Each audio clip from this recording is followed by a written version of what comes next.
എടാ കള്ള മുങ്ങിട്ടോ മുങ്ങിയാ കഴിഞ്ഞതാ. എടാ വെള്ളത്തിലാണില്ല ചെറുത്. ആ കയറും കയറും കയറും അവിടെ കയറും പാറമ്മ കയറും. അല്ലെങ്കിൽ ഓൽക്ക് അവിടെ തള്ളക്ക് അവിടെ പിടുത്തം കിട്ടൂലോ. ഇക്കല്ലേ ആ പിടിച്ചു പിടിച്ചു പിടിച്ചു പിടിച്ചു കാര്യല്ലേ അതില് നല്ല കിട്ടൽ കിട്ടിയാണ്ടല്ലോ. ആ കിട്ടി കിട്ടി.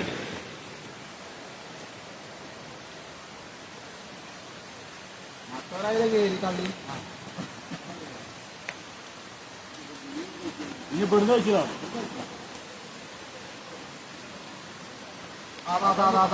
അത് പോയടാ. അത് പോയി അത് പോയി പോയി. അതിന് കള്ള താമസിക്കുള്ളൂ. ഇവിടെ മിക്കവാറും വന്ന് കയറും ചിലപ്പോൾ.